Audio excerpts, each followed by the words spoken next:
Nous continuons le catéchisme de Spirago. Et ce soir, nous allons parler des perfections de Dieu.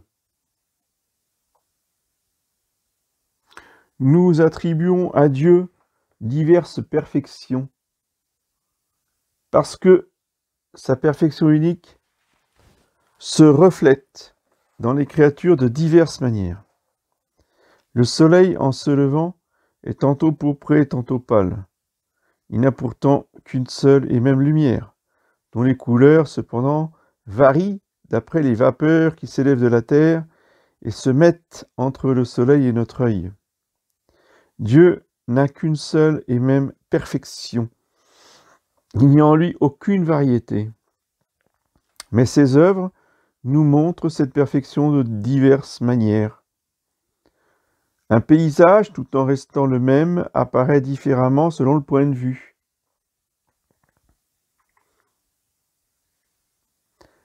Les perfections de Dieu sont donc les dénominations diverses d'une seule et indivisible perfection divine. En Dieu, toutes les perfections que nous lui attribuons sont donc une seule et même réalité. Sa bonté est toute puissance. Sa toute puissance est sagesse. Sa sagesse est justice, etc., etc. Donc vous comprenez que tout ce que nous pouvons dire de Dieu, nous le disons selon notre mode humain. Et notre mode humain divise les choses en différentes catégories, en différents degrés de perfection, en différents degrés d'être, etc., etc. Mais en Dieu, tout est un. Dieu est indivisible. Dieu est l'unique, mais il est l'unité. Est-ce que vous comprenez bien la distinction entre être unique, un seul Dieu, il n'y a pas d'autre Dieu que lui, et être l'unité? Il est un, profondément, essentiellement un. Et nous sommes multiples. Nous avons une intelligence, nous avons une volonté, nous avons une mémoire, nous avons une imagination, nous avons une sensibilité, nous avons un corps, nous avons une âme. Tout ça, ce sont des choses complexes. C'est une chose complexe. Un homme est complexe. Dieu est tout ce qu'il a. Dieu est un et indivisible. Les qualités de Dieu, continue l'abbé Spirago, et sa souveraine perfection sont une seule et même chose. Dieu est l'éternité. Oui, Dieu est éternel. Il n'est pas seulement éternel, il est l'éternité.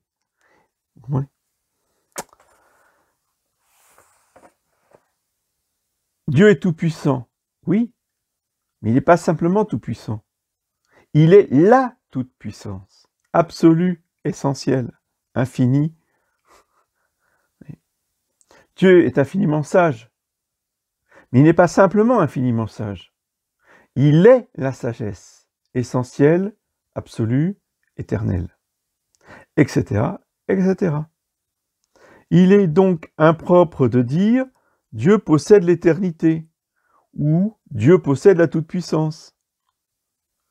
Dieu est l'être d'une simplicité parfaite, sans aucune composition, ce que saint Thomas appellera l'acte pur. Il est un pur acte, sans aucune puissance. Puissance dans le sens de possibilité de changement, de possibilité d'être, pas au sens de puissance d'action, puisqu'il est tout puissant. Donc, il est tout puissant, mais il n'a aucune puissance en lui. Ouais. Donc c'est pas la même puissance, évidemment. Donc il est acte pur et tout puissant. Les perfections ne sont divisées que par l'opération de notre raison à nous. C'est nous qui divisons en Dieu la toute-puissance, la sagesse, l'éternité, la bonté, etc.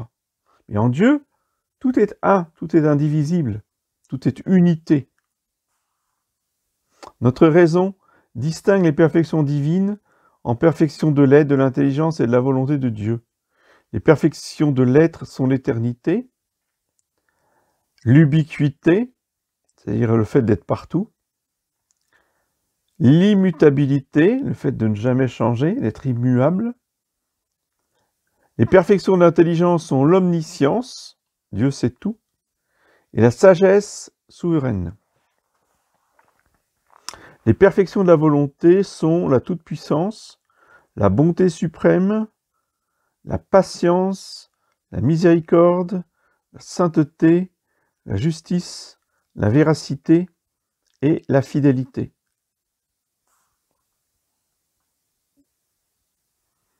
Alors, reprenons toutes ces perfections les unes après les autres.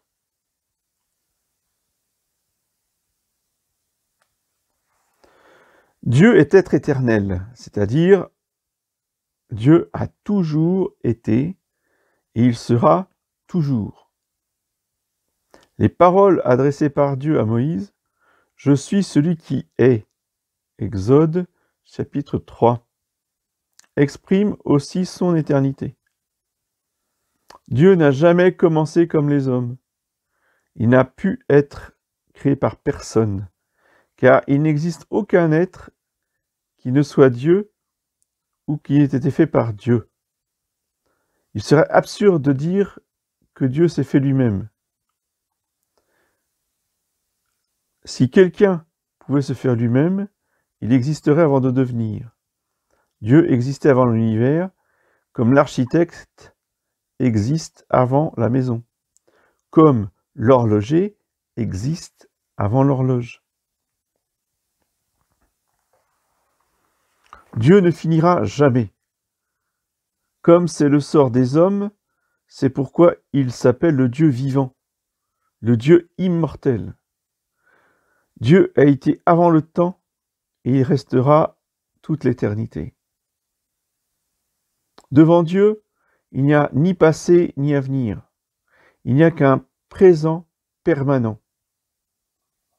Dieu voit toutes choses comme étant présentes devant lui, même celles que nous appelons passé ou futur. Dieu embrasse tous les temps, depuis le début, depuis le commencement avec Adam, depuis le commencement du premier être dans l'univers, jusqu'à la fin du monde et le jugement dernier. Tout pour lui est un éternel présent. Dans la vie de Dieu, il n'y a pas de succession, donc. Il n'y a pas de succession d'événements. Donc, il n'y a pas de temps. Qu'est-ce que le temps? C'est la mesure du mouvement des choses qui changent, selon l'avant et l'après. En Dieu, il n'y a pas d'avant, il n'y a pas d'après. En Dieu, il n'y a aucun changement. Donc, en Dieu, il n'y a pas de temps. Un jour, dit saint Pierre, est devant le Seigneur comme 1000 ans, et 1000 ans comme un jour. Aussi, un espace de temps, si grand soit-il, n'est pas une partie de l'éternité. Le temps énorme que mettrait un petit oiseau à épuiser l'océan, goutte par goutte, ne serait rien en comparaison de l'éternité. Et si d'un rocher haut comme le firmament, on enlevait un grain de poussière tous les 1000 ans, et que cette immense série d'années fût l'éternité, les damnés jubileraient de la fin de leur tourment. Si donc vous voulez le bonheur éternel, tenez-vous-en à celui qui est éternel.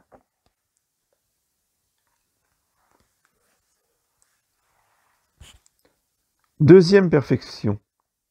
Dieu est doué d'ubiquité, c'est-à-dire qu'il est présent en tout lieu. Quand Jacob eut en pleine campagne sa vision de l'échelle mystérieuse, il s'écria « Vraiment, Dieu est en ce lieu et je ne le savais pas. Ces paroles s'appliquent à tout lieu. Mais Dieu n'est pas partout seulement par sa puissance, comme le soleil est présent sur la terre par son influence. Mais il remplit et il pénètre tout. L'Esprit de Dieu, dit le livre de la sagesse, remplit l'univers. Dieu est présent partout parce que toutes les créatures sont en Dieu. L'univers se trouve dans l'Esprit de Dieu comme une pensée existe dans notre esprit. Celle-ci est un produit de notre âme, comme l'univers est produit par Dieu. Or notre âme est plus étendue que notre pensée, et de même Dieu est plus grand que tout l'univers. Et comme notre âme pénètre toute notre pensée, ainsi Dieu pénètre tout l'univers. D'où la parole de saint Paul, en lui nous vivons, en lui nous nous mouvons, et en lui nous existons. Aucun lieu n'est sans la présence de Dieu, et tout lieu est en Dieu. Néanmoins, il n'y a pas de mélange de Dieu et de ses créatures. Dieu reste Dieu, et les créatures restent des créatures. Attention, nous ne sommes pas des panthéistes. Nous ne disons pas que Dieu et la nature ne font qu'un. Dieu reste Dieu, et la nature reste la nature.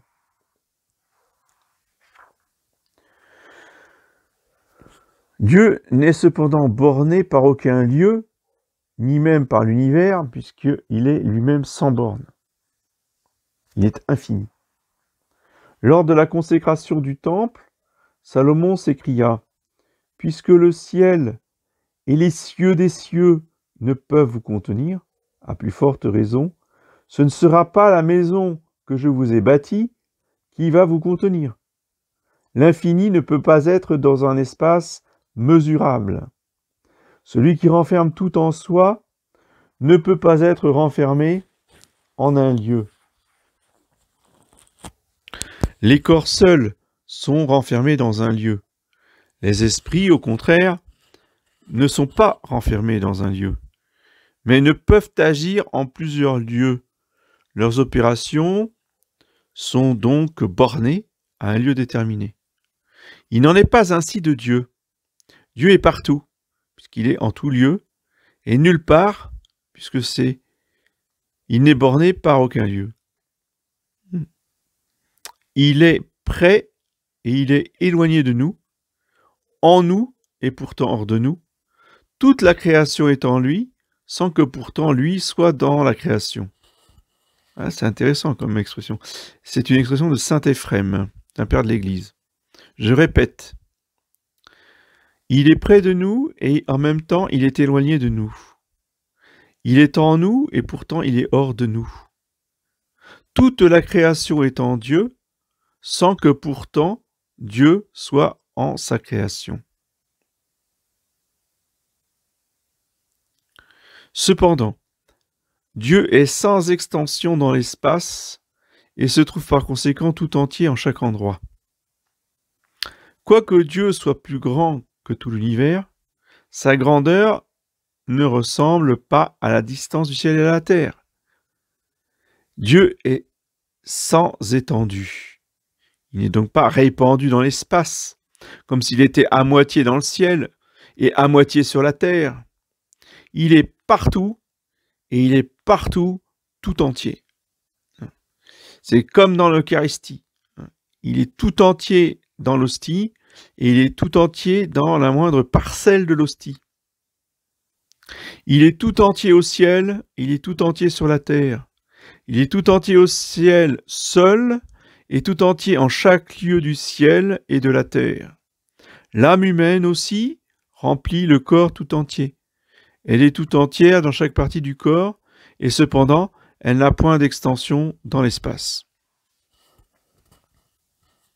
Dieu est spécialement présent au ciel, dans le Saint-Sacrement et dans les âmes des justes. Au ciel, Dieu se fait voir face à face, alors qu'au Saint-Sacrement, l'homme-Dieu est présent sous les apparences du pain et du vin. Et dans les âmes justes, eh bien, Dieu habite par l'Esprit Saint et par la grâce, ce qu'on appelle l'état de grâce.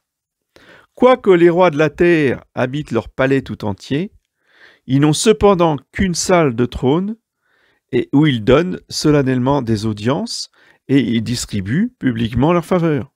Bien Dieu en agit de même. Il n'y a pas de lieu où Dieu ne soit pas. Les yeux du Maître sont en tout lieu. Il voit les bons, il voit les méchants. Proverbe, chapitre 15. Dans les églises, souvent au-dessus de l'autel, on voit une image appelée l'œil de Dieu. Cette image nous rappelle que Dieu est présent partout. Personne ne peut donc se cacher devant Dieu. Nous en avons la preuve dans l'histoire du péché originel, que tu le veuilles ou non, Dieu te voit et tu ne peux pas te soustraire à son regard. Personne donc ne peut échapper à Dieu. Qu'il monte au ciel ou qu'il descende dans les enfers, ou s'enfuit jusqu'aux dernières extrémités de l'océan. Jonas essaya d'échapper à Dieu sans y réussir. Il faut donc éviter tout péché. Si l'on est surpris par un homme dans une action honteuse, on éprouve une honte indicible. Mais l'homme a le front de s'adonner aux vices les plus affreux en la présence de Dieu. Quelle folie, dit saint Augustin. Nous devons donc toujours penser que Dieu est auprès de nous. Souviens-toi en tout lieu que Dieu est proche. De même que nous ne cessons pas de respirer, nous ne devons pas cesser de penser à Dieu, dit le curé d'Ars. Il n'y a pas un seul instant où nous ne jouissions des bienfaits de Dieu. Il ne doit pas y en avoir un seul où la pensée de Dieu disparaisse de nos cœurs. Bienheureux, dit saint Éphrem, celui qui garde toujours le souvenir de Dieu. Il est comme un ange du ciel et de la terre. C'est à lui que s'appliquent les paroles de Jésus-Christ. Bienheureux le serviteur que son maître trouve vigilant. L'exercice constant de la présence de Dieu nous procure de grands avantages. Elle nous éloigne efficacement du péché, nous maintient dans la grâce de Dieu, nous anime aux bonnes œuvres et nous rend intrépides.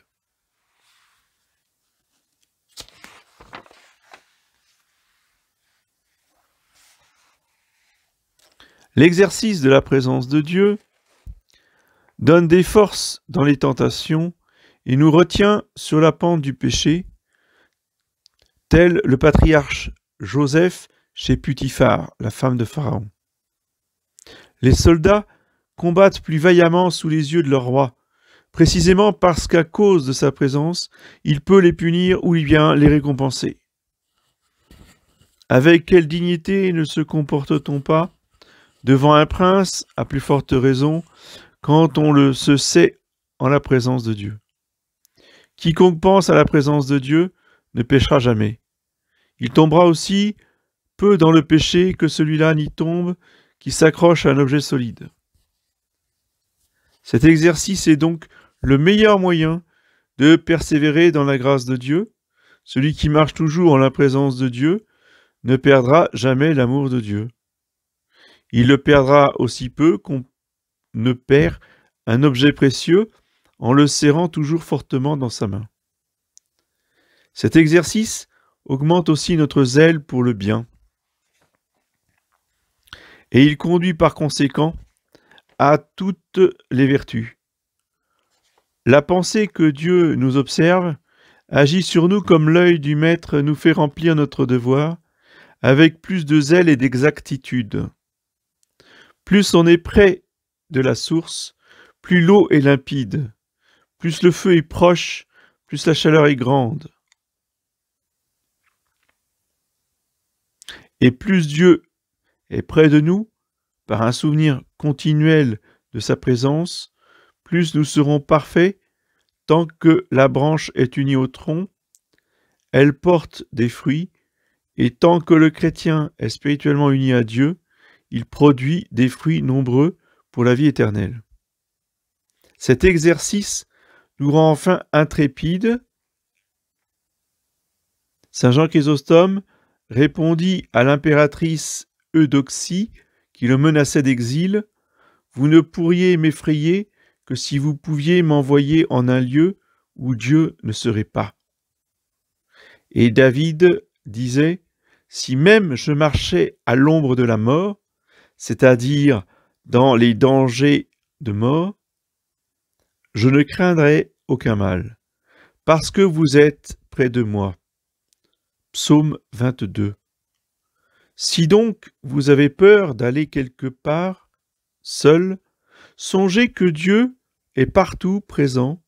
Quand un homme timide a près de lui un compagnon, il cesse d'avoir peur. Et nous craindrions, nous qui savons que le Seigneur Tout-Puissant est avec nous, sans la volonté duquel aucun être vivant ne se meut. On oublie, hélas, très facilement la présence de Dieu. Nous agissons comme un aveugle à table.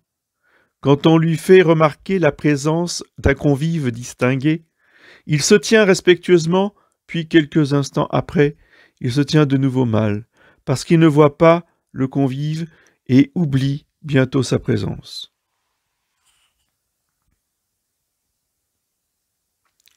Dieu est immuable, c'est-à-dire, il reste toujours le même. Il ne change pas. Dieu ne grandit pas et ne diminue pas. Il ne devient ni meilleur ni pire. Il ne retire jamais sa parole. Dieu ne peut rien perdre et il ne peut rien gagner. Il n'a besoin de rien qu'il ne possède déjà. Il n'y a donc en lui aucun changement. La création même n'a pas changé Dieu. Il a décrété de toute éternité qu'il créerait l'univers dans le temps. Les décrets de Dieu pour une œuvre nouvelle ne sont pas nouveaux. Ils sont éternels. Dieu change ses œuvres. Il ne change pas ses volontés. L'incarnation n'a changé que l'homme qui est devenu meilleur. Mais la divinité n'a rien reçu parce qu'elle possédait toutes les perfections.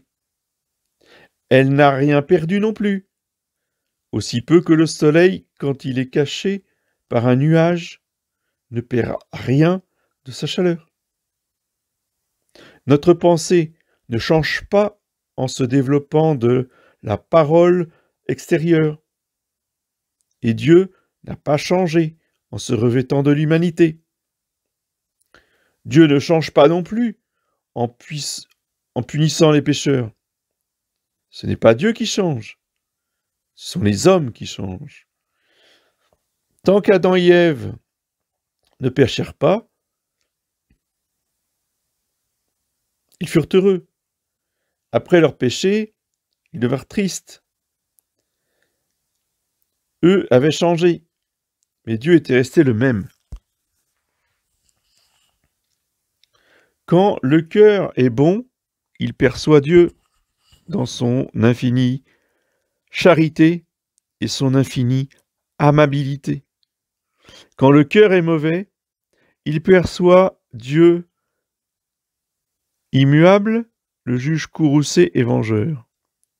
Le cœur est mauvais, il perçoit dans le Dieu immuable, le juge courroucé et vengeur. Le soleil agit ainsi sur l'œil. La lumière réjouit l'œil sain, mais il blesse l'œil malade. Ce n'est pas le soleil, mais c'est l'œil qui a changé. Le miroir vous reflètera différemment selon que vous y regarderez avec une mine colère ou un air de bonne humeur.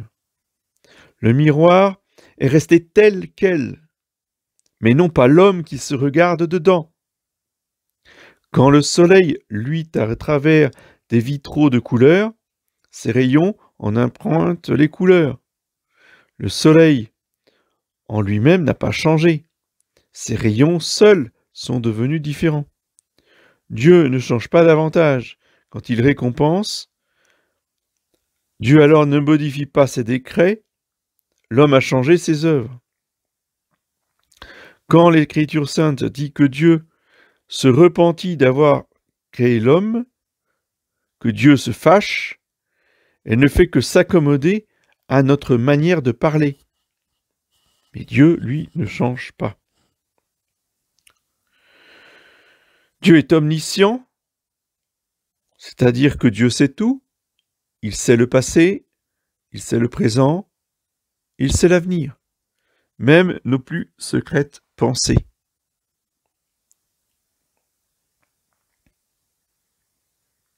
Dieu savait qu'Adam et Ève avaient mangé du fruit défendu. Jésus-Christ savait d'avance le reniement de Saint-Pierre, la ruine de Jérusalem et beaucoup d'autres événements. Il connaissait les pensées de Simon le pharisien, qui se scandalisait de le voir accueillir si cordialement la pécheresse Marie-Madeleine.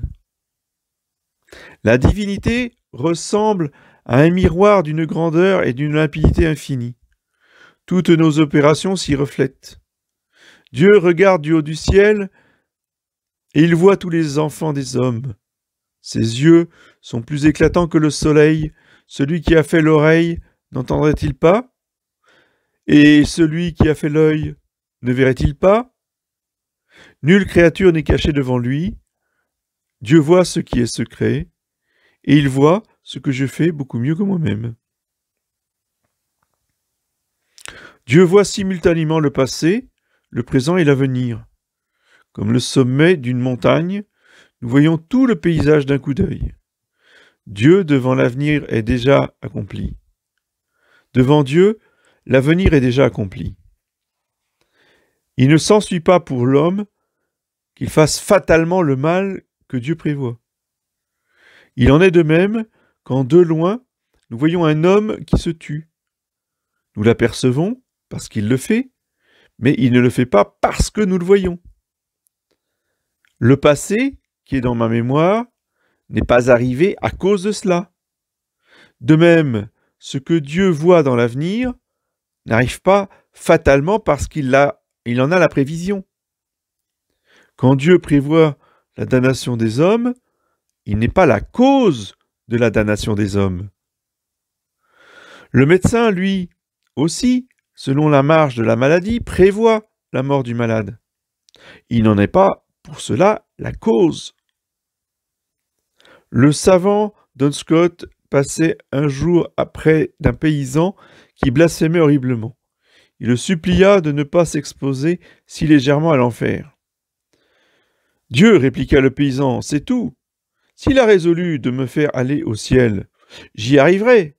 S'il a décrété de me damner, rien ne servira. » « Eh bien, répondit Don Scott, allez alors laisser aussi votre champ sans le labourer. Si Dieu a résolu de vous donner une moisson, vous l'aurez sans cela. Et s'il a résolu de ne pas vous la donner, votre travail est inutile. » Le paysan reconnut alors que l'homme, par ses actions, et non Dieu, par sa prescience, est cause de son salut ou de sa damnation. Dieu sait aussi ce qui arriverait sous certaines conditions, c'est pourquoi il nous envoie quelquefois des mots pour en empêcher le plus grand. Jésus-Christ savait que Tyr et Sidon se seraient convertis s'ils avaient vu d'aussi grands miracles que Corosaïne et Bethsaïde. Dieu prévoit que tel juste aurait été corrompu par le monde s'il ne l'avait pas rappelé prématurément de la vie. Sagesse, chapitre 4. Dieu prévoyait que le séjour du paradis ferait beaucoup de mal à nos premiers parents. C'est pourquoi il les en chassa. Dieu prévoit qu'un tel abuserait de la richesse par ses vices. Il lui envoie la pauvreté. Qu'un autre se perdrait par une vie commode et tranquille. Il le laisse persécuter par les méchants. C'est donc par bonté pour les hommes qu'il les éprouve. Cette pensée nous fera accepter les croix avec résignation. Comme Dieu sait tout d'avance, il serait impropre de prendre au pied de la lettre l'expression « Dieu éprouve le juste », car il sait comme le juste se comportera. Il serait plus exact de dire « Dieu fournit au juste l'occasion de montrer sa vertu ». Le Dieu omniscient manifestera au grand jour tout ce qui est caché. Rien n'est si caché, dit Jésus-Christ, qui ne sera manifesté, et rien n'est si secret qui ne sera connu et révélé. Dieu révélera et manifestera toute notre vie, surtout au moment de la mort et au dernier jour. Le soleil levant éclaire toutes choses et fait voir leur véritable apparence. Ainsi Jésus-Christ, le soleil de justice, éclairera, c'est-à-dire jugera tout avec la lumière de son omniscience. Toutes nos prières, nos aumônes, nos jeûnes, nos actes de chasteté pour Dieu sont inscrits au livre de vie.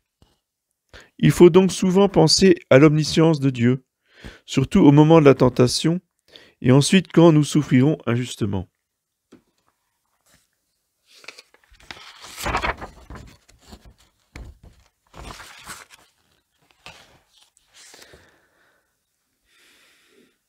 Un enfant arriva un jour dans une maison.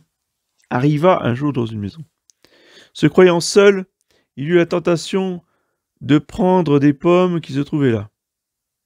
Non, s'écria-t-il ensuite, quand la pensée de l'omniscience de Dieu lui vint, je ne le ferai pas, Dieu me voit. Prends-en tant que tu veux, lui répondit alors quelqu'un qui était caché derrière le poêle. On voit combien cette pensée fut avantageuse à l'enfant. Celui qui se sait observer évite toute faute, sachant que nous sommes observés par Dieu, nous maintiendrons notre âme dans la pureté. Vivez comme s'il n'y avait au monde que Dieu et vous. Job, raillé par sa femme et abandonné par ses amis, se consolait par la pensée que Dieu savait tout. De même, la chaste Suzanne, Dieu manifestera ta justice comme la lumière et ton droit comme le soleil à midi.